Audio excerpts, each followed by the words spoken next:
The cargo ship Starfall moved through deep space like a metal whale swimming through an ocean of stars. Inside its cramped corridors, 12 different alien species worked together, but they did not work as equals. The ship had a clear hierarchy, and at the bottom of that hierarchy sat one quiet human. Jake Martinez wiped grease from his hands as he crawled out of another maintenance shaft. His blue jumpsuit was stained with oil and coolant, and his dark hair stuck to his forehead with sweat. He had been working in the lower decks for 6 hours straight, fixing a water recycling unit that the other crew members had given up on weeks ago. Human! The voice cracked like a whip through the corridor. Jake looked up to see First Officer Kor approaching. Kor was a Vex, one of the insect-like species that dominated this sector of space. His forearms moved constantly as he talked, and his compound eyes never seemed to focus on Jake directly. "The waste processor in Section C is making noise again," Kor said, his mandibles clicking with annoyance. "Go fix it, and this time make sure it stays fixed." Jake nodded silently. He picked up his tool bag and started walking towards Section C. Behind him he heard Kor talking to another crew member in the Vex language, probably complaining about the useless human again. This was nothing new. Jake had been working on Starfall for 8 months, and in all that time, not one of the alien crew members had treated him as an equal. To them, he was just a convenient pair of hands that could fit into small spaces and do the dirty work they did not want to do. Captain Rex was a throne, a species that looked like walking lizards with thick armored skin. Rex stood nearly 8 feet tall and had yellow eyes that seemed to see everything. But when those eyes looked at Jake, they saw nothing important. Rex had never spoken directly to Jake, not even once. When the captain needed to give Jake orders, he always went through Kor or one of the other officers. The ship's engineer, a crystalline being named Zilk, was supposed to be Jake's supervisor, but Zilk spent most of his time in the upper engineering decks, working on the important systems like the faster-than-light drive and the main power core. Jake was left to handle what Zilk called maintenance work, fixing toilets, cleaning, air filters, and keeping the food processors running. Jake did not complain. He had learned long ago that complaining only made things worse. Instead, he worked quietly and watched everything. While the other crew members talked and laughed and argued with each other, Jake listened. While they ignored the small problems that were slowly growing into big problems, Jake took notes. The waste processor in Section C was indeed making noise. Jake opened the access panel and immediately saw the problem. 3 of the main bearings were worn out, and the cooling system was clogged with debris. It was a simple fix, but it would take most of the day to do it properly. As Jake worked, other crew members passed by in the corridor. None of them acknowledged him. A group of Quen, tall, blue-skinned humanoids with telepathic abilities, walked past, discussing trade routes. They spoke in their own language, but Jake had picked up enough words over the months to understand they were worried about pirates in the next system. 2 Thrawn security officers stomped past, their heavy boots making the deck plates ring. They were talking about weapon systems and defensive protocols. Jake pretended not to listen, but he heard everything. He always heard everything. The thing that the other crew members did not understand about humans was that they were natural observers. While other species focused on their own specialties, humans had evolved to notice patterns, to see how different systems connected to each other, to understand the big picture by watching all the small details.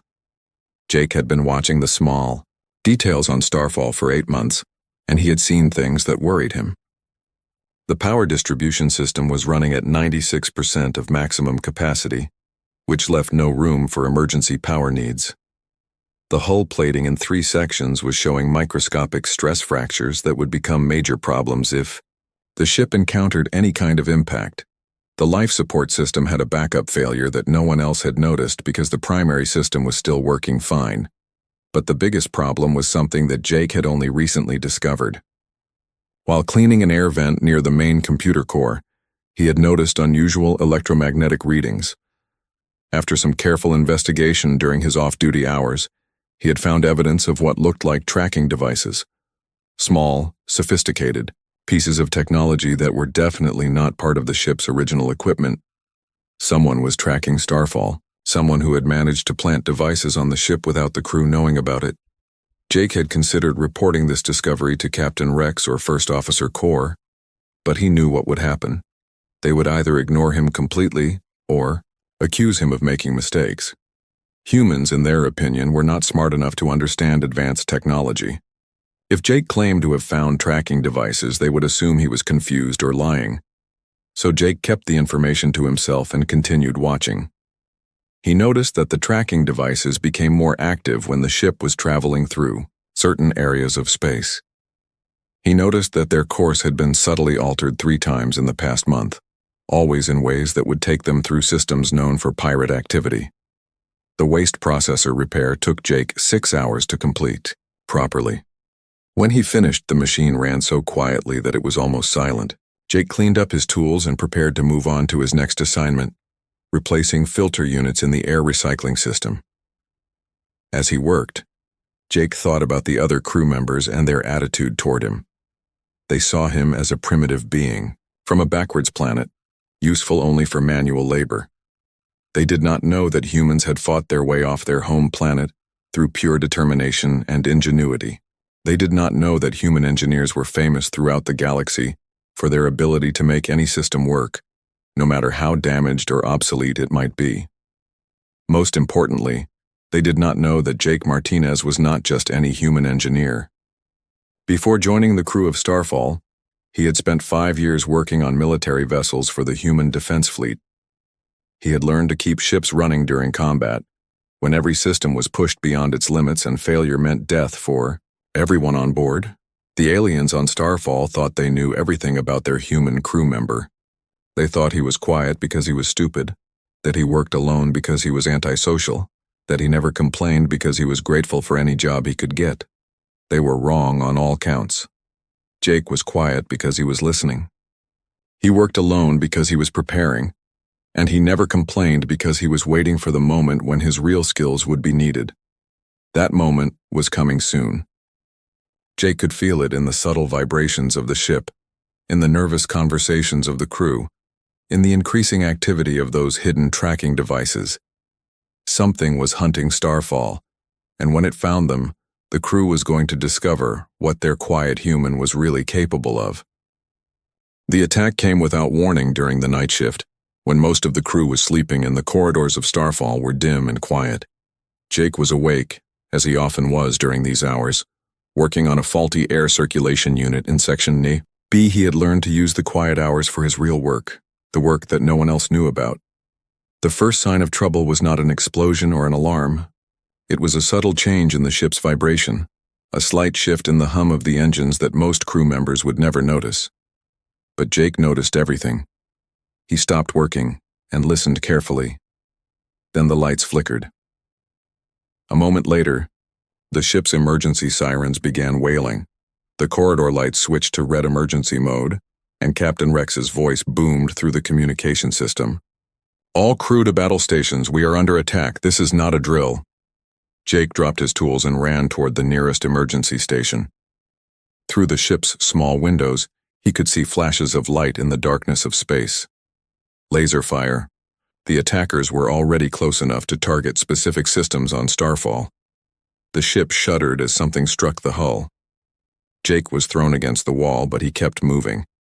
He needed to get to the engineering section to see how bad the damage was. In the main corridor, Jake passed other crew members running in panic. The Quen were speaking rapidly in their telepathic way, their blue faces pale with fear. The throne security officers were shouting orders and trying to organize a defense, but their voices were filled with confusion. "Pirates!" one of them yelled. "3 ships, maybe 4. They came out of nowhere."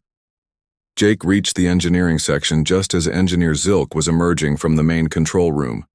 The crystalline being's normally bright surface was flickering with stress patterns. "The main engines are hit," Zilk announced to no one in particular. "We have lost 30% power. Hull breach in Section D." Another impact shook the ship. This time Jake heard the terrible sound of metal tearing. Somewhere on Starfall, the hull was being ripped open. First Officer Core appeared in the corridor, his forearms waving frantically. "Zilk, what is our status? Can we escape?" Negative. Zilk's crystalline form flashed red with panic. The faster than light. Drive is offline. Main engines are failing. We are trapped. Jake watched the chaos around him and felt a cold understanding settle in his mind. This was not a random pirate attack. The attackers knew exactly where to hit Starfall to disable her quickly. They knew the ship's weak points, her system layouts, her defensive capabilities. The tracking devices Jake had discovered were not just for following the ship. They had been gathering detailed information about Starfall systems and transmitting that data to the attackers. The pirates had complete technical specifications for their target. Hull breach in Section C. Someone shouted over the communication system. We are losing atmosphere fast. The ship shuddered again, and this time Jake heard a new sound. The high-pitched whistle of air escaping into space. Starfall was not just being attacked. She was beginning to bleed. Captain Rex's voice came through the speakers again, but now it sounded strained and desperate. All crew to emergency positions, prepare for possible evacuation. Jake ran toward Section C to assess the hull breach himself. The corridor was filled with emergency foam that the automated systems had sprayed to try to seal the leak. But Jake could see that it was not working. The breach was too large and the foam was being sucked out into space as fast as it was applied. Is no use. Engineer Zilk appeared beside Jake, his crystalline surface now dark with despair. The breach is too big to seal. We have maybe 2 hours before we lose too much atmosphere to survive. Jake looked at the breach more carefully. It was a clean cut, made by military-grade laser weapons. The edges were smooth and the damage was precise. These were not ordinary pirates using scavenged weapons. These were professionals with advanced equipment. What about emergency repairs? Jake asked. Zilk made a dismissive gesture with one of his crystalline appendages. Impossible. We would need to shut down life support to several sections, and we do not have the materials for a proper seal. The breach is too close to critical systems. Another explosion rocked the ship. This time, the lights went out completely for several seconds before the emergency power kicked in. When the lights returned, they were dimmer than before. That was the power core. Zilk's voice was filled with terror. They hit the main power core. Jake felt the deck plates under his feet growing warm. That was not a good sign. The power core used contained fusion reactions to generate energy, and if the containment systems were damaged, the core would begin to overheat. How long do we have? Jake asked. If the cooling systems are damaged, maybe 4 hours before the core goes critical. Maybe less. Jake absorbed this information silently. The ship was dying around them. The hull was breached and bleeding atmosphere into space. The power core was overheating and would eventually explode, killing everyone aboard. The engines were damaged and they could not escape. In the main corridor, Jake could hear crew members arguing about evacuation procedures. Some wanted to send a distress signal and hope for rescue. Others thought they should surrender to the pirates and hope for mercy. A few were talking about using the escape pods, but Jake knew that the pods only had enough life support for a few days at most. Human. First Officer Core spotted Jake and approached with his usual aggressive manner. Why are you standing around? Go to Section E and help with damage control. Jake looked at Core calmly. Section E has been sealed off due to toxic gas leaks from the damaged chemical storage units. No one can enter that area without environmental suits, and all the suits are in use by the emergency teams. Core's compound eyes focused on Jake with surprise. How do you know this? I monitor all ship systems as part of my maintenance duties, Jake replied simply. It was a lie, but a convincing one. The truth was that Jake had been quietly studying every system on Starfall for months, learning things about the ship that even engineer Zilk did not know. Jake knew about backup systems that were not on the official diagrams. He knew about emergency procedures that had been forgotten since the ship was built. He knew about modifications that previous crews had made and never recorded in the official logs. Most importantly, Jake knew that Starfall was not as helpless as everyone believed. The ship shuddered again, and Jake heard the sound of more hull plating being torn away. Emergency alarms were sounding throughout the vessel, and the smell of burning electronics was beginning to fill the air. We are finished, Zilk said quietly. The ship is dying, and there is nothing we can do to save her." Jake looked around, at the panicking crew members, at the flashing emergency lights, at the crystalline engineer who had given up hope. None of them understood what humans were truly capable of when everything seemed lost. "Maybe," Jake said softly, "but she is not dead yet." While the alien crew members ran through the corridors in panic, Jake Martinez disappeared into the depths of Starfall. He moved through maintenance tunnels and service shafts that most of the crew had forgotten existed. These narrow passages had been his domain for 8 months, and he knew them better than anyone else on the ship. The lower decks were a maze of pipes, cables, and machinery that kept Starfall alive. Here, away from the shouting and the alarms, Jake could think clearly. He pulled out a small tablet that he had been carrying in his tool bag and began calling up diagrams that he had been working on for weeks. These were not official ship blueprints. These were Jake's own drawings, showing modifications and improvements that he had been planning since his first day aboard Starfall. The alien crew had dismissed him as just a maintenance worker, but Jake had been designing a complete reconstruction of the ship's critical systems. The first priority was the hull breach in Section C.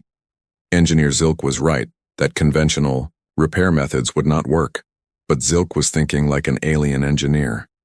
He was looking for perfect solutions using proper materials and standard procedures. Jake was thinking like a human. He crawled through a service tunnel that led directly to the damaged area. The tunnel was filled with emergency foam and the air was thin, but Jake had brought a portable breathing unit. He worked his way to a point just behind the hull breach and began opening access panels that revealed the ship's structural framework. Starfall had been built by the Corvin shipyards, which meant her hull used a honeycomb design for strength and weight reduction.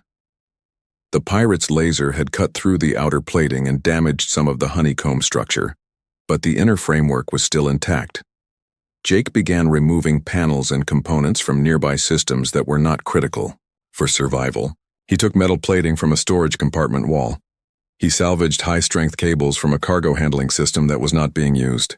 He even removed structural supports from areas where they were redundant. Working with tools that were designed for basic maintenance, Jake began building something that no alien engineer would have attempted. Instead of trying to seal the breach from the outside, he was creating an internal patch that would use the ship's own structural strength to hold itself in place. The work was dangerous and exhausting. Jake had to weld metal components together, in a space barely large enough for his body, while the ship continued to shake from pirate weapons fire. Emergency foam kept spraying around him, and twice he had to stop working when the artificial gravity failed temporarily. But gradually, Jake's patch began to take shape. It was not beautiful or elegant like the solutions that alien engineers would prefer. It was crude and rough, held together with welded joints and improvised brackets. But it was designed to work under the worst possible conditions.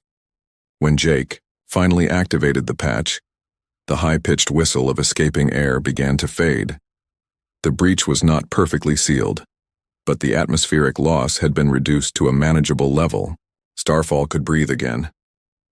Jake's tablet showed him that he had been working for 2 hours. The ship was still under attack and he could hear explosions echoing through the hull. But now he could move on to the second critical problem, the overheating power core.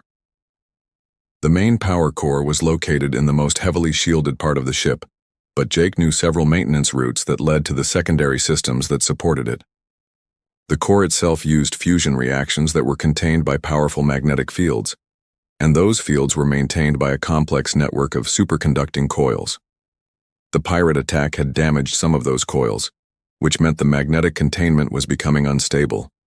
If the containment failed completely, the fusion reaction would be released in an explosion that would destroy the entire ship. Jake crawled through another series of service tunnels, carrying tools and spare components that he had gathered from various parts of the ship. The area around the power core was hot and filled with radiation warnings, but Jake's portable scanner showed that the levels were still within safe limits. The damaged superconducting coils were located behind panels that required special authorization to open. Jake did not have that authorization, but he had learned to bypass electronic locks during his years with the Human Defense Fleet. It took him 15 minutes to crack the security system. Inside the maintenance chamber, Jake found a scene that would have terrified most engineers.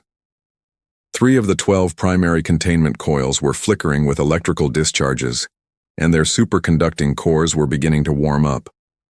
If they reached normal temperature, they would lose their special properties and the magnetic containment would collapse. Jake began working with desperate speed. He disconnected the damaged coils and began rerouting power through backup systems that were normally used only for maintenance. It was dangerous work. One mistake could cause a power surge that would destroy the remaining coils.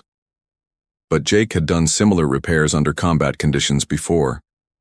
His hands moved with practiced precision, connecting cables and adjusting power flows while the ship shook around him. He created new control circuits using spare parts from the ship's communication systems. He bypassed safety interlocks that would have prevented the modifications he was making. Slowly, the temperature readings on the containment coils began to drop. The magnetic field stabilized, and the fusion reaction returned to safe parameters. Jake had bought them time, but he knew his improvised repairs would not last forever. As Jake worked, he began to hear something new over the ship's communication system. The voices of the crew were changing. Instead of panic, he was hearing confusion and surprise. The hull breach has stopped growing. First Officer Core's voice echoed through the corridors. Atmosphere loss is down to acceptable levels. Power core temperature is dropping. Engineer Zilk sounded amazed. The containment fields are stabilizing. Captain Rex's deep voice cut through the chatter. How is this possible? Who is making these repairs? Jake smiled grimly as he worked on the final connections for the power core stabilization system. The alien crew was beginning to realize that their dying ship was fighting back, but they did not understand how or why. Jake's tablet showed him the locations of all the tracking devices that the pirates had planted on Starfall. Now that he had stabilized the ship's critical systems, it was time to deal with those devices. But he was not going to simply remove them. He was going to use them. Jake began crawling through the maintenance tunnels toward the first tracking device. The pirates thought they knew everything about Starfall because of the information those devices had provided. They thought they understood the ship's capabilities and weaknesses. They were about to learn that they had been monitoring the wrong human. The tracking devices were sophisticated pieces of technology, but they were designed to be passive observers. They were not designed to handle the kind of signal modifications that Jake had learned during his military service. By the time he finished with them, those devices would be sending very different information to the pirate ships. Information that would make the pirates think Starfall was something she had never been before, something dangerous. The pirate commander aboard the lead attack vessel, Bloodfang, studied the sensor readings with growing confusion. For the past hour, the cargo ship Starfall had been behaving in ways that made no sense. Captain Vex, his sensor operator, called out, "The target ship has stopped losing atmosphere. The hull breach appears to be sealed." Captain Vex was a scarred veteran of dozens of raids. His species, the Crawl, were natural predators who had turned piracy into an art form. He had been tracking Starfall for weeks using the spy devices his team had planted during the ship's last port visit. "Impossible," Vex growled. "Our intelligence shows they do not have the materials or expertise for major hull repairs. Continue monitoring." But the sensor readings continued to show impossible things. The cargo ship's power core, which should have been in critical failure by now, was somehow stabilizing. Emergency systems that had been offline were coming back to life. Most disturbing of all, the ship was beginning to maneuver again. "Sir," the weapons officer reported, "the target is changing course. They are not running away. They appear to be positioning themselves." Captain Vex studied the tactical display. Starfall was indeed moving, but not in the direction of escape. Instead, the cargo ship was turning to face the pirate vessels directly. It made no sense. Cargo ships did not fight back against military raiders. "Open fire on their engines," Vex ordered. "Disable them before they can do whatever they are planning." The pirate ships launched another coordinated attack, sending laser fire and missiles toward Starfall's engine section. But this time, something was different. The cargo ship's defensive systems, which had been almost useless before, suddenly came alive with surprising effectiveness. Point defense turrets that the pirates' intelligence had marked as broken began tracking and destroying incoming missiles. Shield generators that should have been offline started deflecting laser fire. Most shocking of all, Starfall began firing back. "What kind of weapons are those?" Vex demanded as his ship was struck by an energy beam that burned through their forward armor. "Unknown configuration, sir," the sensor operator replied. "It appears to be some kind of modified industrial laser, very high-powered." Jake Martinez was deep in the cargo hold of Starfall, working frantically at a control panel that he had built from spare parts. Around him, the ship's mining and cargo handling equipment had been transformed into improvised weapon systems. The industrial laser that had just damaged the pirate ship was actually 3 mining lasers that Jake had linked together and focused through the ship's main cargo bay doors. The mining lasers were designed to cut through asteroids, which meant they had more than enough power to damage a pirate vessel's armor. The defensive systems that were destroying pirate missiles were actually the ship's automated cargo handling arms, reprogrammed to track and intercept incoming projectiles. Jake had turned Starfall's loading dock into a weapons platform. "Jake!"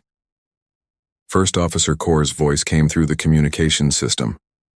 For the first time since Jake had known him, Kor did not sound arrogant or dismissive. He sounded desperate. "Jake, we know you are doing something down there. The crew needs to know what is happening." Jake ignored the communication and continued working. He was linking the ship's main computer to the modified tracking devices that the pirates had planted throughout Starfall. But instead of sending information to the pirates, Jake was using those devices to hack into the pirates' own computer systems.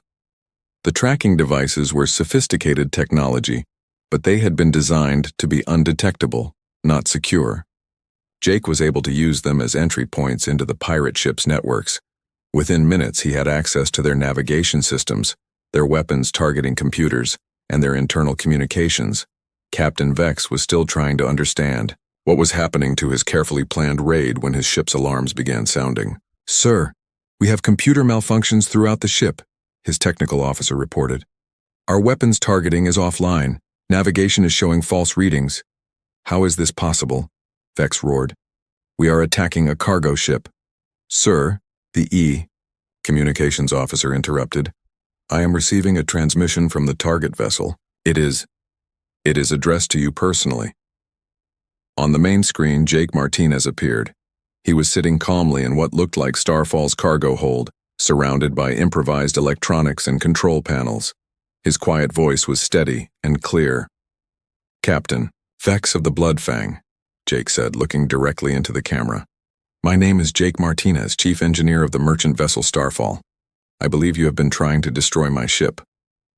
Vex stared at the screen in disbelief. "A human? You are just a human maintenance worker. Our intelligence files show you as irrelevant crew."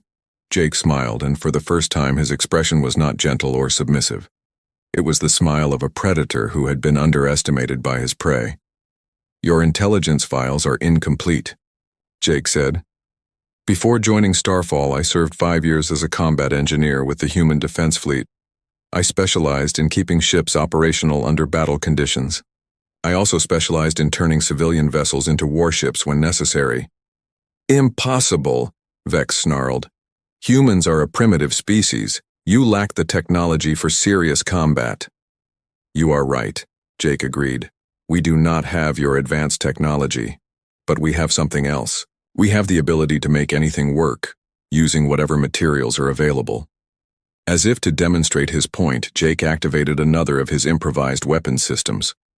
The cargo ship's main loading crane, which had been modified with additional power systems and targeting computers, swung toward the second pirate vessel and fired a magnetic pulse that disabled their engines. "You see," Jake continued conversationally, "your mistake was thinking that advanced technology makes you superior. But technology is only as good as the person using it, and you have been using your technology to fight a species that has survived by making broken things work better than new things." The third pirate ship tried to retreat, but Jake had anticipated this move. Using the access he had gained through the tracking devices, he activated the ship's emergency systems, convincing their computer that the life support was failing. The pirate crew was forced to shut down their engines and focus on what they thought was a critical emergency. Captain Vex watched his perfectly planned raid falling apart around him. Two of his ships were disabled and his own vessel was barely functional due to the computer infiltration. "This is not possible," he whispered. "You are just one human." Jake's expression became completely serious. "Captain, you spent weeks studying this ship and its crew. You learned about our weapons, our defenses, our standard procedures, but you made one critical error." "What error?" "You assumed that the quiet human in the corner was not worth paying attention to. You assumed that because I did not boast about my abilities, I did not have any abilities worth mentioning." Jake leaned forward, and his voice became cold and hard. "You forgot the most important rule about humans, Captain. We are at our most dangerous when you think we are helpless." The screen went dark, leaving Captain Vex staring at his own reflection in the black display. Around him, his ship continued to malfunction as Jake's electronic infiltration spread through every system. For the first time in his career as a pirate, Captain Vex realized that he was no longer the hunter. He had become the prey. 3 hours after the pirate attack began, Starfall drifted through space surrounded by the wreckage of 3 disabled raider vessels. The cargo ship's hull was scarred and blackened, but she was alive. More than alive. She had become something that no one, including her own crew, had thought possible. Captain Rex stood in the main corridor, staring at a damage report that made no sense to him. According to the ship's sensors, they should all be dead. The hull breach should have killed them from oxygen loss. The power core should have exploded and vaporized the entire vessel. The pirate attack should have been over in 30 minutes with complete destruction of Starfall. Instead, they were not only alive, but victorious. "Captain," First Officer Core approached with his usual clicking gait, but his manner was completely different from before. The arrogance was gone, replaced by something that looked like respect mixed with fear. "The human, Jake, he is requesting permission to come to the bridge." Captain Rex looked at his first officer with yellow eyes that were filled with confusion. "The human is requesting permission? Since when does maintenance crew request permission for anything?" "Since he saved all our lives," Core replied quietly. "Captain, we need to talk to him. We need to understand what happened here." 10 minutes later, Jake Martinez walked onto the bridge of Starfall for the first time in 8 months. The alien crew members stepped aside to let him pass, and their eyes followed his every movement. He was still wearing his grease-stained jumpsuit, still carrying his tool bag, but everything about the way they looked at him had changed. Jake stopped in front of Captain Rex and waited silently. Even now, after everything that had happened, he did not presume to speak first to the ship's commander. Captain Rex studied the quiet human for a long moment. "Engineer Martinez," he said formally, using Jake's title for the first time ever. "I understand that we owe you our lives. Please explain to me how a maintenance worker was able to defeat 3 pirate vessels." Jake looked around the bridge at the assembled crew members. Vex faces, Throne security officers, Quen telepaths, Crystalline Zilk engineers, all of them watching him with expressions he had never seen before. Curiosity, respect, and perhaps a little fear. "Captain," Jake said in his quiet voice, "I was not just a maintenance worker. Before joining Starfall, I served with the Human Defense Fleet as a combat engineer. My job was to keep ships fighting when everything went wrong." Engineer Zilk stepped forward, his crystalline surface flickering with interested patterns. "But your personnel files showed no military experience. You were listed as civilian technical staff." Jake nodded. "Human military records are classified.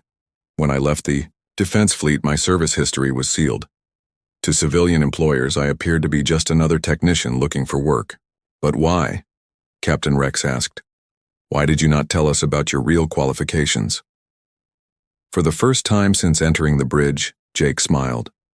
It was not a bitter smile or an angry one. It was the gentle smile of someone who understood more than others realized. "Captain, would you have believed me? If a human maintenance worker had claimed to be a military engineer, would you have taken him seriously? Or would you have assumed he was lying to make himself seem more important?" The bridge fell silent. Every crew member knew the answer to that question. "You saw me as a primitive being from a backwards planet," Jake continued. "You gave me the jobs that no one else wanted to do, and you never asked what I was capable of. So I watched and I learned and I prepared. Prepared for what? Kor asked. For the moment when you would need me to be more than just a maintenance worker. Jake pulled out his tablet and activated a display that showed the ship's current status. While you were focused on the obvious systems, engines, weapons, shields, I was studying everything else. I mapped every power conduit, every backup system, every redundant pathway in Starfall's design. The display showed a complex diagram of interconnected systems that none of the alien crew members had ever seen before.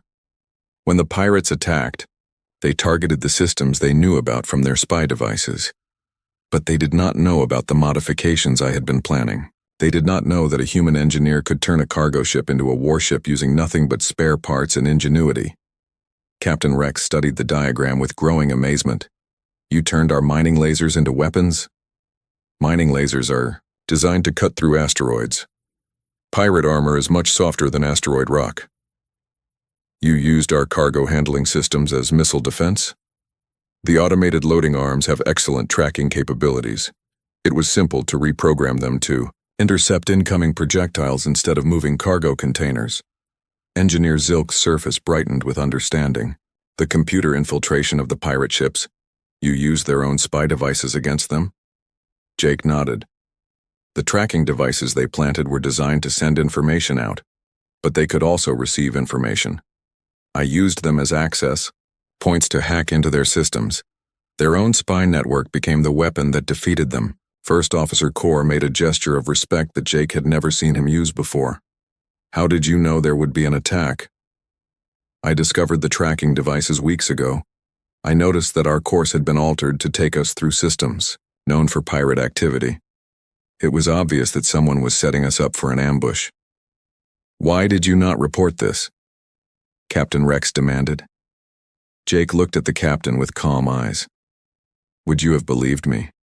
A human maintenance worker claiming to have discovered a sophisticated spy network that your own security officers had missed, or would you have assumed I was making mistakes?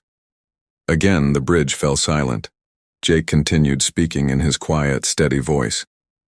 For 8 months, you treated me as if I was invisible. You gave me orders without explanations. You ignored my suggestions and you never asked for my opinions. You saw me as a tool to be used, not as a crew member to be valued. But you saved us anyway, Captain Rex said slowly. Of course I did. You are my crewmates. When the ship was in danger, I did what I was trained to do. I kept her fighting. The captain looked around at his officers, and Jake could see the understanding dawning in their eyes. They had dismissed the quiet human as irrelevant, but he had been the one person on the ship who was truly prepared for disaster. Engineer Martinez, Captain Rex said formally, I apologize for the way you have been treated. I would like to offer you the position of Chief Engineer, with full authority over all ship systems. Jake considered this for a moment.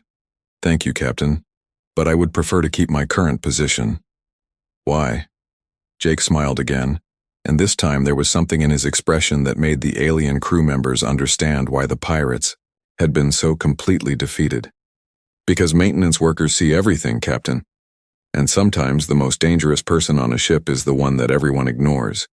3 days later, Starfall docked at Kepler Station, and word of the battle spread quickly through the port.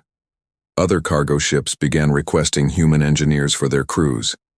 The quiet species from the small blue planet had shown the galaxy something new about survival and ingenuity. But Jake Martinez remained in the lower decks, fixing systems and solving problems, watching everything and saying little. The difference was that now, when he spoke, everyone listened, and the galaxy was never quite the same. The morning alarm rang across Kepler Station at exactly 0600 hours, just like it had for the past 3 years. Dr. Elena Torres rolled out of her small bed and looked through the window at the twin suns rising over the rocky planet below. She smiled slightly. Another peaceful day of research ahead. Kepler Station was not much to look at. It was a collection of white metal buildings connected by covered walkways, sitting on a large asteroid in the outer edge of the Kepler system. 53 humans lived here. Scientists, engineers, and their families who had volunteered to come to this remote corner of space to study strange matter that could only be found in this system. Elena was the station commander, though she preferred to think of herself as just another scientist. She had been chosen for this job because she was good at keeping people calm and organized. Running a research station millions of miles from Earth required someone who could handle problems without panicking. "Good morning, Commander," said Dr. Mike Chen as Elena entered the main laboratory. Mike was studying rock samples from the planet below.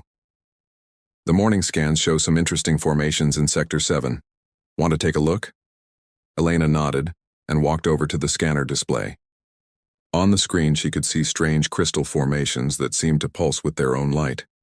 This was why they were here, to understand materials that didn't exist anywhere else in known space.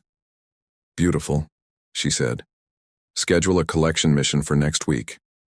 As Elena reviewed the daily reports, she felt proud of what they had built here. The station was completely self-sufficient. They grew their own food, recycled their water, and even had a small school for the 12 children who lived on the station. It was a real community, isolated but happy. The work was important too. The exotic matter they studied here could revolutionize energy production back on Earth. Some of the crystals could store enormous amounts of power in tiny spaces. Others seemed to bend space in ways that could make faster space travel possible. But the best part was the peace. No politics, no wars, no crime. Just 53 humans working together for the good of science and humanity. That peace was about to end. 3 light years away, Admiral Vex of the Krath Empire studied the scanner reports with interest.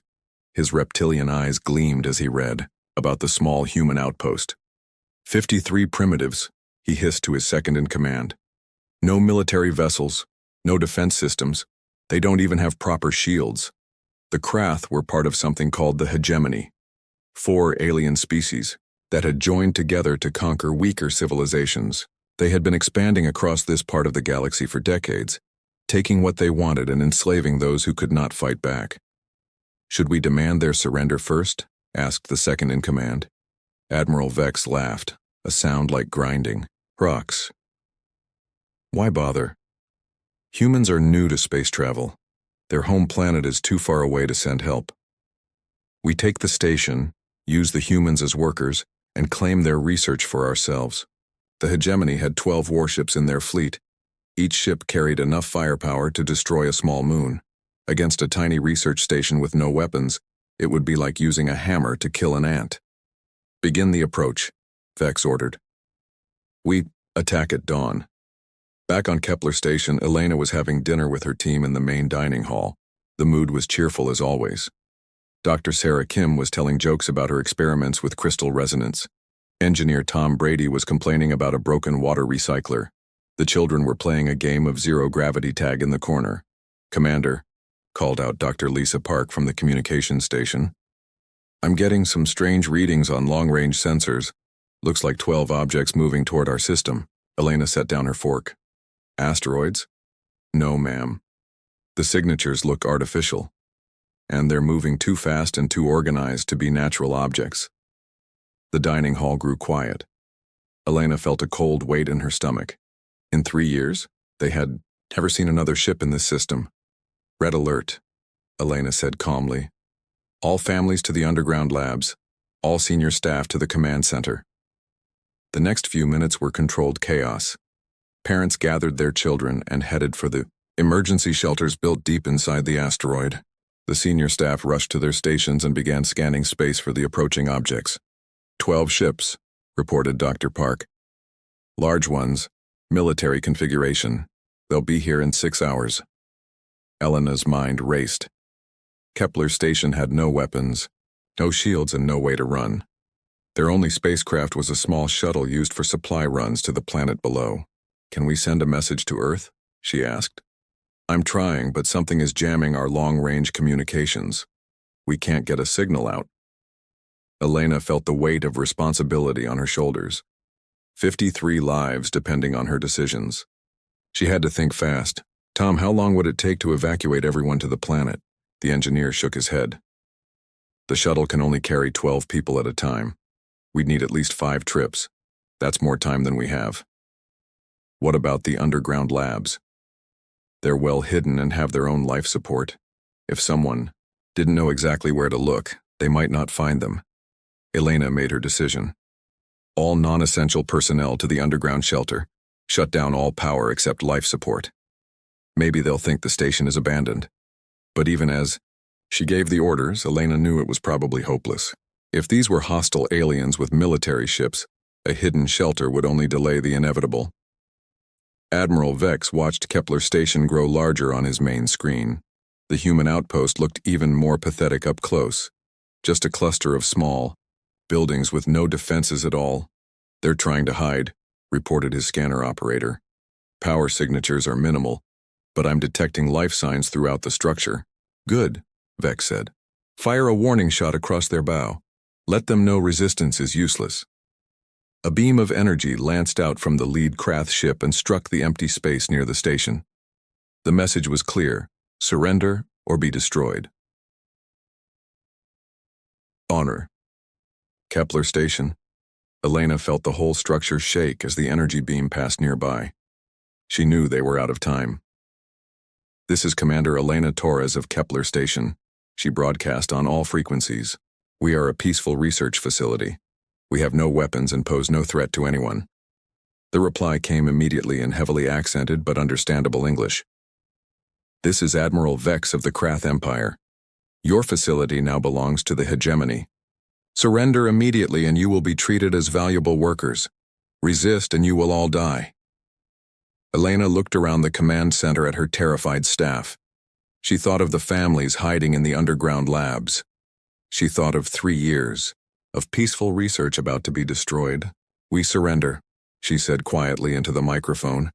But she also pressed a hidden button that activated the station's emergency beacon, a tiny device that would broadcast their location and status for months, hoping that someday someone would hear it and know what happened to Kepler Station. Admiral Vex smiled as he watched human figures emerge from the station with their hands raised. Another easy victory for the hegemony. Another primitive species added to their empire. He had no idea that this small research station would be the beginning of the hegemony's end. 6 months had passed since Kepler Station went silent. In the cold depths of space, Elena Torres crouched in the hidden underground laboratory with only 11 other survivors.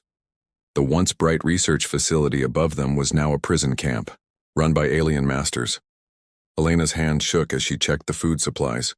3 weeks left, maybe 4 if they were careful. Of the 53 humans who had lived on Kepler Station, 37 were dead. The rest worked as slaves in the mining operation the aliens had built. Commander, whispered Dr. Mike Chen. His face was thin and dirty. The Krath guards changed shift. We might be able to reach the supply depot tonight. Elena nodded. Every few days, they had to risk everything to steal food and medicine from the alien supplies.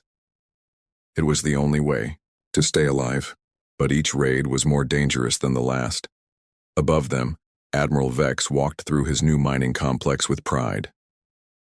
The humans had been useful workers, though many had died from the harsh conditions. The exotic crystals they extracted would make him rich and powerful in the hegemony. The humans are weaker than expected, he told his officers. But they learn quickly. The survivors will serve us well. What Admiral Vex did not know was that Elena's emergency beacon was still broadcasting, sending its desperate message across the void of space. On Earth, in the command center of the Terran Defense Force, Admiral Jack Stone stared at the star charts with growing anger. 3 months ago, they had received Elena's beacon, a faint signal carrying news of attack and capture. Sir, said his aide, Captain Lisa Hayes. The Council is still debating whether to respond. Stone's jaw tightened. Debating? 53 of our people are dead or enslaved and they're debating? The problem was distance. Kepler Station was at the very edge of human space. Earth had only developed faster than light travel 5 years ago, and their ships were still slow, compared to other species. A rescue mission would take months. But Stone had been working on something in secret, something that would change everything. Captain Hayes, he said quietly. Activate Protocol 7. Hayes's eyes widened. Protocol 7 was humanity's most classified military doctrine. It was simple and terrible. Any attack on human civilians would be met with total war. No mercy, no prisoners, complete destruction of the enemy. Sir, are you sure? The experimental ship isn't ready for field testing. Stone stood up and walked to the window overlooking the shipyard. There, in the largest construction bay, sat humanity's first true warship, the TDS Retribution. It was black as space itself, covered in weapons and sensors that no human ship had ever carried before. It'll have to be ready, Stone said. How long until she can launch? 2 weeks, sir, but the weapons systems are untested. The quantum drive could tear the ship apart. The stellar siphon array has never been fired at full power. Stone smiled grimly. Other alien species had developed similar technologies over the centuries, but they had rejected them as too dangerous. The quantum drive could open holes in space-time itself, but one mistake would destroy the ship. The stellar siphon could drain energy from a star, but the power levels could overload any normal vessel. Only humans had been crazy enough to build weapons that could kill them as easily as their enemies. Get me the volunteer list, Stone ordered. Within hours, Stone had more applications than he could count. Every pilot, every gunner, every engineer in the Terran Defense Force wanted to crew the Retribution. They had all heard about Kepler Station. They all wanted revenge. Stone chose Captain Hayes to command the ship. She was young but brilliant, and she had studied every alien species in known space. More importantly, she understood that this mission would be different from anything humans had ever attempted. Lisa, Stone said as he handed her command codes. This isn't a rescue mission. By the time you reach Kepler, most of our people will probably be dead. This is a message mission. What kind of message, sir? The kind that makes sure no alien species ever attacks humans again. 2 weeks later, the Retribution launched in complete secrecy. Only a few people in the government knew the ship existed. To the rest of humanity, it was just another research vessel heading to the outer colonies. Captain Hayes stood on the bridge as Earth fell away behind them. Her crew of 200 was the best humanity had to offer. Volunteers who knew they might not return from this mission. Quantum drive status, she asked. Ready, Captain, replied Commander Tom Wilson, her chief engineer. But I have to warn you again, we're pushing technology that's never been tested in combat. Weapons status? Stellar. Siphon array is online. Plasma cannons charged, quantum torpedoes loaded. The weapons officer, Lieutenant Sarah Park, looked nervous. Captain, these weapons could destroy a small moon. Hayes nodded. That was exactly what they needed. The journey to Kepler Station would take 3 months at maximum quantum drive speed. During that time, Hayes drilled her crew relentlessly. They practiced combat maneuvers, weapons targeting, and emergency procedures. Every day brought them closer to a battle that would determine humanity's future in the galaxy. Hayes spent her evenings studying intelligence reports about the hegemony. The Krath Empire was known for its cruelty. They enslaved entire species and strip-mined whole star systems. The other 3 species in the hegemony, the insect-like Vorth, the gas-breathing Nem, and the energy beings called Flux, were equally ruthless. But they had never fought humans before. Back on Kepler Station, Elena led another desperate raid on the alien supply depot. Her small team moved through the shadows, avoiding the searchlights and guard patrols. Medicine first, she whispered to Mike Chen. Then food. We can't stay long. They had become experts at survival over the past months. Elena had learned to think like a guerrilla fighter, striking quickly and disappearing before the aliens could respond. But she knew they couldn't last much longer. As they gathered supplies, Elena heard something that made her heart stop. 2 Krath guards were talking in their hissing language, but she had learned enough words to understand them. More ships coming, one guard said. Big fleet. Admiral Vex wants to expand mining operation. Elena felt despair wash over her. More ships meant more guards, more weapons, more control. Any hope of rescue was fading fast, but as they crept back to their hidden shelter, Elena's improvised scanner picked up something strange, a faint energy signature at the edge of the star system. It was too small to be another hegemony ship, and too advanced to be a natural phenomenon. For the first time in months, Elena allowed herself to hope. Someone was coming. She had no idea that the someone was carrying enough firepower to turn the entire Kepler system into a graveyard. Admiral Vex received reports of the incoming ship with mild interest. His scouts reported a single vessel, medium-sized, approaching at moderate speed. Probably another primitive species looking for resources, he told his officers. When they arrive, destroy them. We don't need complications. Vex had no way of knowing that the approaching ship contained weapons that violated every treaty governing warfare in civilized space.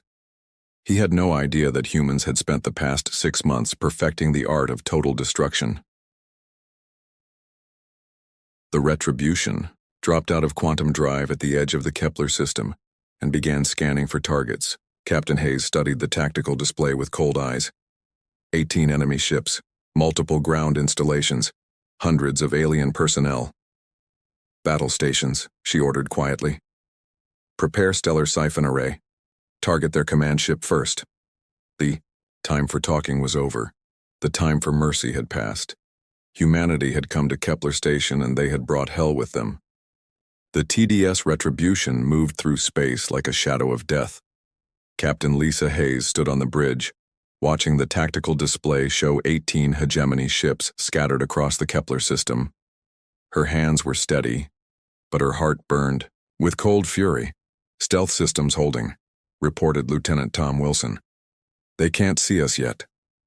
The Retribution used technology that bent light around the ship, making it invisible to normal sensors.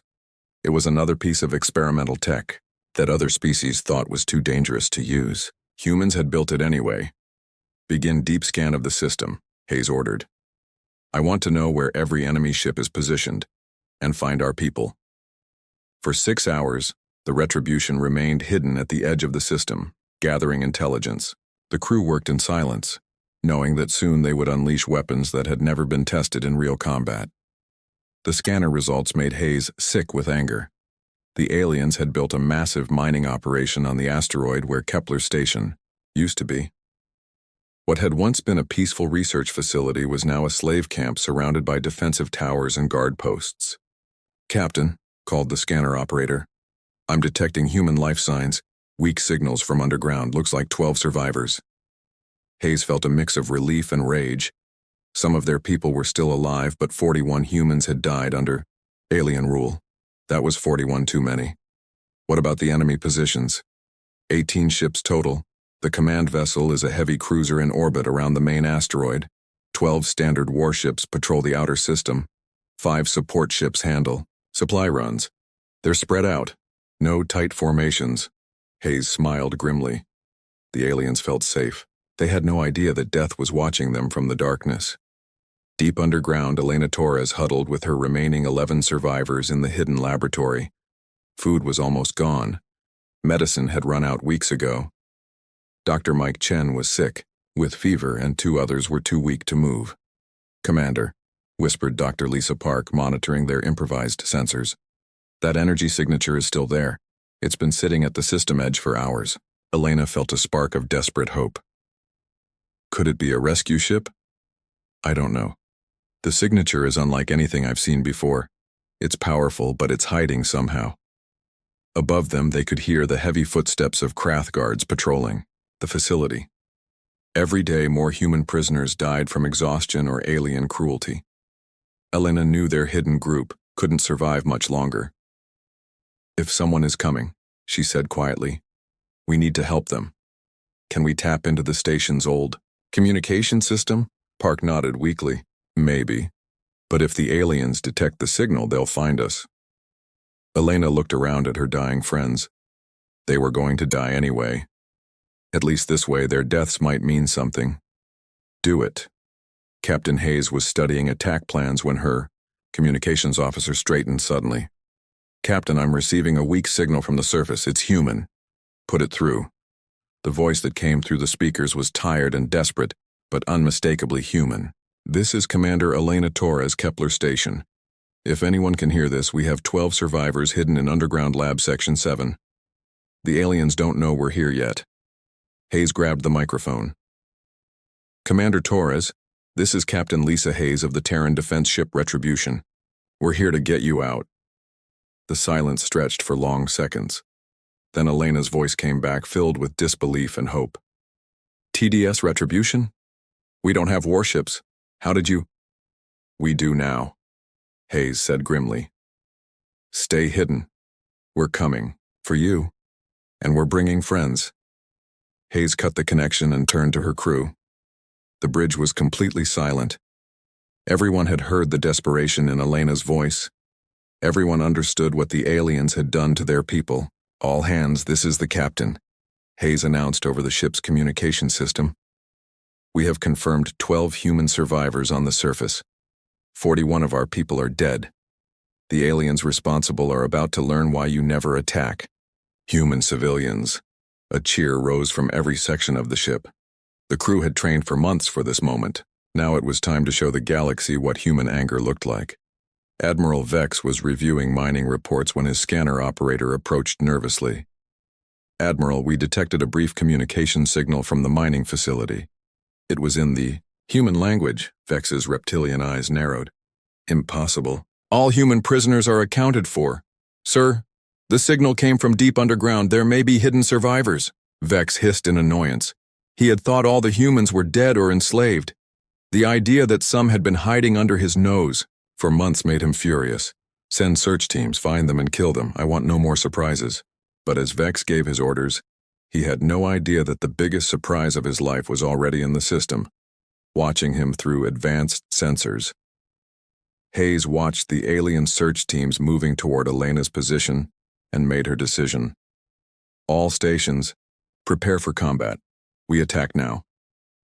Captain, said Commander Wilson from the engineering station, the stellar siphon array is ready, but I have to warn you again, we've never fired it at full power. It could overload our entire ship. What? About the quantum torpedoes? Armed and ready, but each one carries enough explosive power to crack a moon. Hayes looked around her bridge. Her crew was young, but they were the best humanity had to offer. They had volunteered for a mission they might not survive, all for the sake of 12 strangers trapped on a distant asteroid. Open a channel to all enemy ships, she ordered. Channel open, Captain. Hayes spoke in a voice like ice. Attention, hegemony forces. This is Captain Lisa Hayes of the Terran Defense Force. You have attacked and murdered human civilians. You have enslaved our people. You have exactly 60 seconds to surrender unconditionally, or we will destroy every ship in this system. The reply came immediately from Admiral Vex, his voice full of arrogant laughter. Foolish human. You have one primitive ship against our entire fleet. Surrender now and we will make your death quick. Hayes smiled coldly. Wrong answer. She turned to her weapons officer. Drop stealth. Target their command ship. Prepare to fire stellar siphon array. The Retribution suddenly appeared on every alien sensor in the system. A black ship bristling with weapons unlike anything the hegemony had ever seen. Sir, screamed Vex's scanner operator. It's impossible. That ship's power readings are off. The charts! Admiral Vex stared at the tactical display in disbelief. The human ship was smaller than his flagship, but the energy readings coming from it were terrifying. No ship should be able to generate that much power without tearing itself apart. All ships attack formation, he ordered. Destroy the human vessel, but he was already too late. Fire, Hayes said quietly. The stellar siphon array activated, drawing energy directly from the Kepler system's twin suns. For a few seconds, the stars themselves dimmed as their power was channeled into humanity's weapon of revenge. A beam of pure stellar fire lanced across space and struck Admiral Vex's flagship. The alien command ship simply ceased to exist, vaporized, in an instant by the power of 2 stars. One down, Hayes said calmly. 17 to go. The remaining hegemony ships scattered in panic, but there was nowhere to run. The Retribution's quantum drive allowed it to teleport instantly across the battlefield, appearing behind enemy vessels like a nightmare made real. The battle for Kepler Station had begun, and humanity had brought weapons that would make the galaxy tremble. The destruction of Admiral Vex's flagship sent shockwaves through the hegemony fleet. Where moments before there had been a massive command ship, now there was only empty space and glowing debris. Captain Lisa Hayes watched the tactical display with cold satisfaction. "Quantum drive full power. Take us to the next target." The Retribution vanished from its position and reappeared instantly behind a Krath destroyer. The alien crew barely had time to realize what was happening before quantum torpedoes slammed into their ship's hull. The destroyer exploded in a ball of fire that lit up the darkness of space. 2 down, 16 to go, Hayes announced calmly. The remaining hegemony ships scattered in panic, but their conventional engines were no match for the Retribution's quantum drive. The human warship could appear anywhere in the system instantly, strike with devastating force, and vanish before the aliens could return fire. Hayes had studied alien warfare for years. She knew that most species fought with honor codes and rules of engagement. They gave warnings, offered surrender terms, and tried to minimize civilian casualties. Humans were different. When their people were murdered, humans became something else entirely. "Captain," called Lieutenant Sarah Park from the weapons station. "Next target is a Vorth heavy cruiser, bearing 27 Mark IV. Fire plasma cannons, full spread. 6 beams of superheated plasma erupted from the Retribution's hull, each one carrying enough energy to melt through solid steel like butter. The Vorth ship's shields lasted for exactly 3 seconds before collapsing. The plasma beams cut through the alien vessel like knives through paper. The Vorth ship broke apart, its crew screaming across all communication frequencies as their atmosphere vented into space. Hayes felt no pity. She thought of Elena Torres and the other survivors hiding underground, starving and desperate after months of alien cruelty. She thought of the 41 humans who had died as slaves. "Open a channel to all remaining ships," she ordered.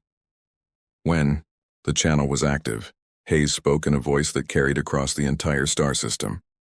"This is Captain Hayes of the TDS Retribution.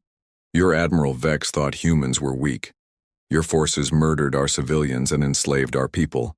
Now you will learn what human vengeance looks like." The response came from multiple alien ships at once, panic-filled voices begging for mercy, demanding explanations, threatening revenge from the greater hegemony. Hayes listened to it all with a smile that would have frightened her own crew. "No mercy," she said simply, and cut the channel. Deep underground on Kepler Station, Elena Torres and her survivors felt the asteroid shake with each explosion above them. Through their improvised sensors, they could see flashes of light as alien ships died one by one. "Commander," whispered Dr. Mike Chen, his fever-broken face filled with amazement. "They're really doing it. They're destroying the entire fleet." Elena watched the sensor readings with tears in her eyes. For months, she had dreamed of rescue, but this wasn't a rescue. This was an execution. The human ship above them was systematically eliminating every alien vessel in the system. "How many ships are left?" she asked Dr. Lisa Park. 14? 13? 12? Park counted as more explosions lit up their sensors. "Commander, I've never seen anything like this. That human ship is using weapons I didn't know existed." Helena thought about the peaceful research station Kepler had once been.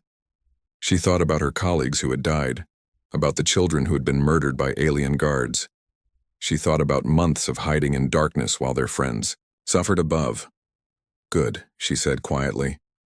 "Let them burn." The Retribution continued its deadly work. Hayes had divided the enemy fleet into zones and was clearing them systematically. Her crew worked with professional efficiency, calling out targets and firing solutions while their ship teleported around the battlefield like an angry god. "Nemi, gas ship destroyed, Captain," reported the weapons officer. "Flux energy being containment vessel eliminated. 2 more Krath destroyers down." Hayes watched another alien ship explode and felt nothing but cold satisfaction. These were the same species that had attacked defenseless researchers.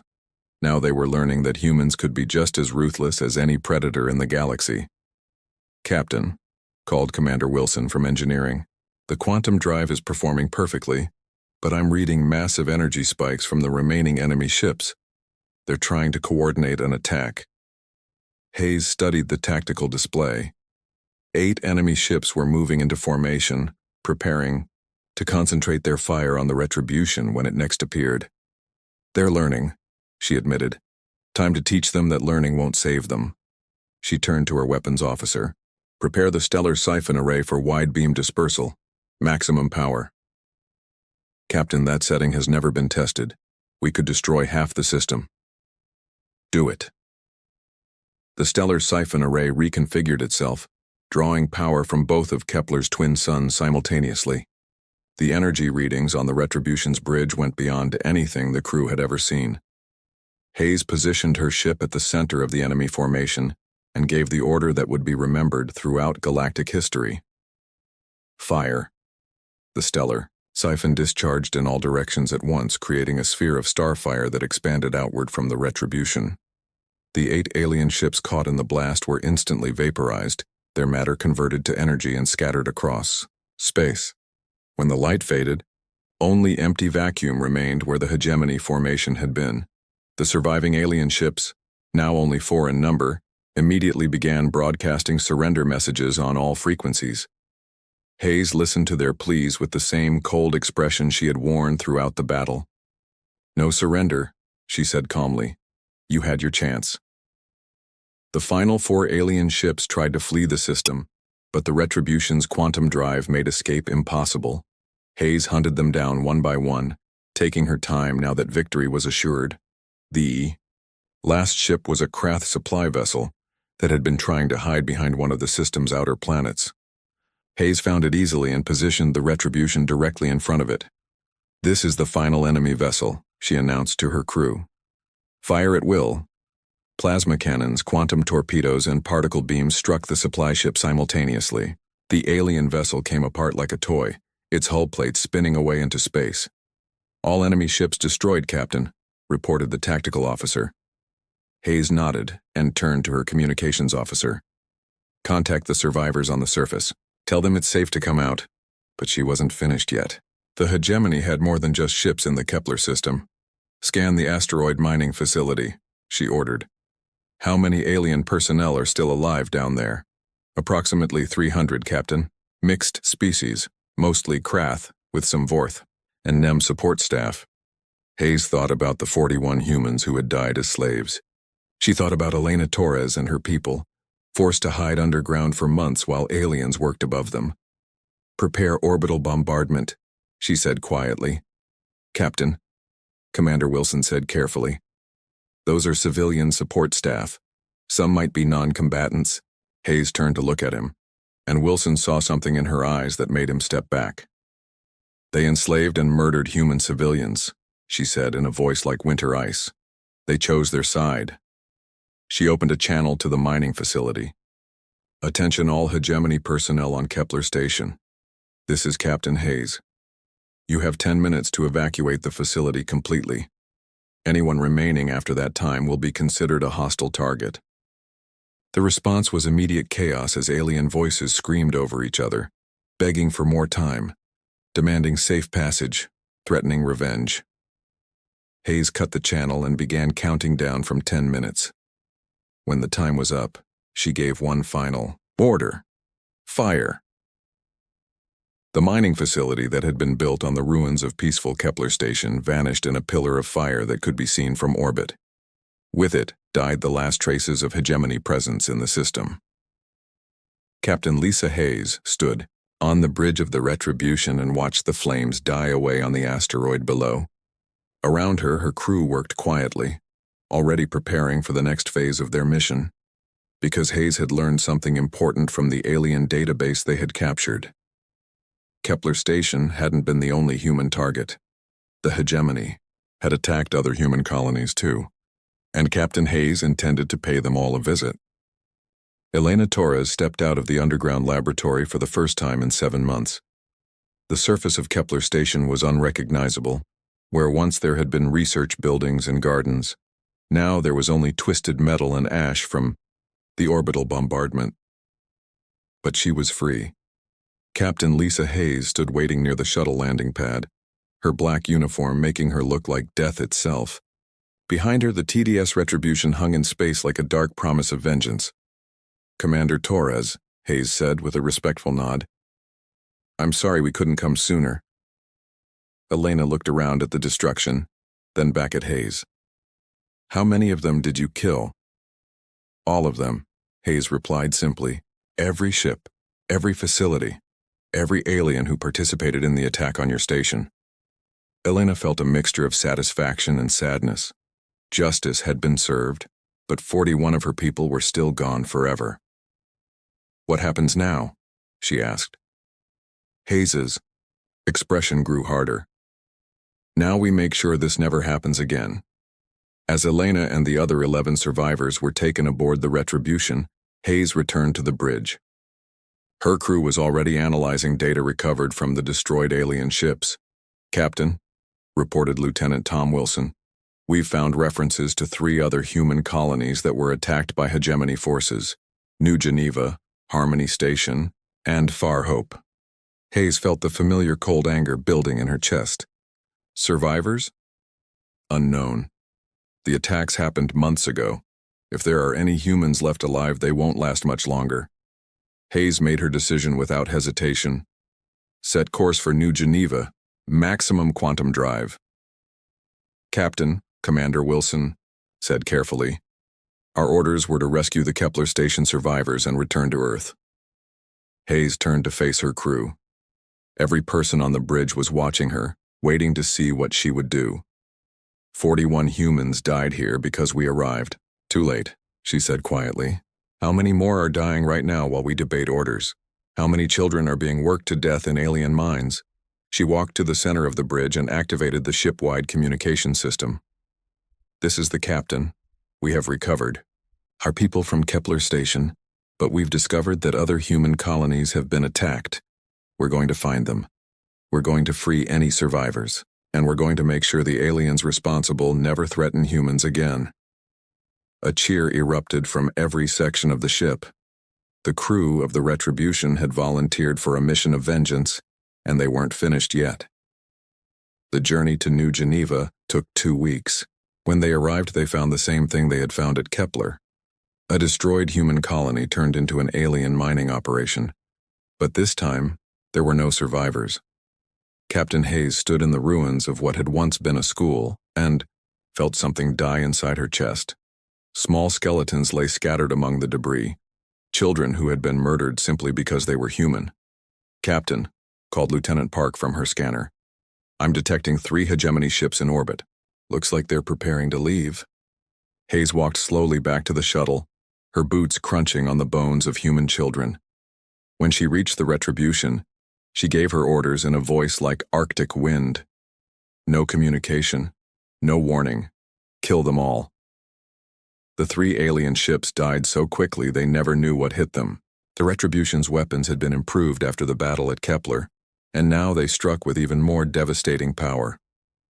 Hayes ordered the orbital bombardment of every alien structure on New Geneva. She wanted nothing left that could remind the galaxy that the hegemony had ever been there. Then they moved on to Harmony Station. At Harmony Station, they found 8 human survivors hiding in a crashed ship. The aliens had been using them for medical experiments, trying to understand human biology. Hayes personally led the rescue team. When she saw what had been done to the prisoners, the scars from alien surgeries, the missing limbs, the broken minds, she made a promise that would echo across the galaxy. "Every hegemony world will burn," she told the survivors as they were carried to safety. "Every ship will be destroyed. Every alien who participated in these attacks will die. I swear it on the graves of our people." The hegemony fleet at Harmony Station was larger, 7 ships including a heavy battlecruiser. It didn't matter. The Retribution had been designed to fight entire fleets, and Hayes used every weapon at her disposal. The stellar siphon array drained power from Harmony's sun and turned it into beams of destruction that cut through alien ships, like they were made of paper. Quantum torpedoes opened holes in space-time that swallowed enemy vessels whole. Plasma cannons heated to stellar temperatures melted hulls and vaporized crews. When the battle was over, Hayes didn't bother with orbital bombardment. She used the stellar siphon to superheat the planet's atmosphere, turning the entire world into a furnace that would burn for decades. Far Hope was the last colony on their list. When they arrived, Hayes expected to find the same scene of destruction they had found everywhere else. Instead, they found something different. The human colony was gone, but so was the hegemony mining operation. In its place was a massive alien fortress, a military base protected by 20 warships and orbital defense platforms. "Captain," reported the scanner operator, "I'm reading massive troop concentrations on the surface. This isn't a mining operation. It's a staging area for invasion." Hayes studied the tactical display with growing understanding. The hegemony hadn't just attacked human colonies for resources. They had been preparing for a full-scale war against humanity. Far Hope was meant to be their forward base for attacking Earth itself. "How many ships?" she asked. 23 total, including 2 dreadnoughts I've never seen before." Hayes smiled coldly. The aliens had learned from their defeats at Kepler, New Geneva, and Harmony Station. They had brought bigger guns and stronger ships to fight the human menace. It wouldn't be enough. "All hands battle stations," she announced. "We're going to send the hegemony a message they'll never forget." The battle for Far Hope lasted 6 hours. The aliens fought desperately, knowing this was their last chance to stop the human war machine. Their new dreadnoughts carried weapons that could crack planets, and their defenses had been designed specifically to counter human technology. But Hayes had learned too. The Retribution had been upgraded after each battle, its weapons refined and its armor strengthened. More importantly, the crew had gained something no alien species possessed: experience in total war. When the last alien ship exploded, Hayes gave her final order of the campaign: stellar siphon array, maximum power. Target the planet's core. "Captain," Wilson said quietly, "that will destroy the entire world." "Good," Hayes replied. "I want every species in the galaxy to know what happens when you attack human civilians." The stellar siphon drilled deep into Far Hope's planetary core and detonated. The world from within. The explosion could be seen from neighboring star systems, a new star that burned briefly and brightly before fading to darkness. 3 months later, the TDS Retribution returned to Earth. Captain Hayes expected to face a court-martial for exceeding her orders and destroying entire worlds. Instead, she found herself promoted to admiral and given command of humanity's new fleet. News of the Retribution's campaign had spread throughout the galaxy. Every alien species now knew that humans were not the peaceful explorers they had appeared to be. When their civilians were threatened, humans became something far more dangerous than any military force the galaxy had ever seen. Elena Torres, now recovered from her ordeal, was appointed as humanity's first ambassador to the galactic community. Her first speech to the assembled alien nations was broadcast across known space. "For 3 years, we lived peacefully at Kepler Station," she said, standing before representatives of dozens of species. "We wanted nothing more than to advance science and knowledge. We offered friendship to any who would accept it."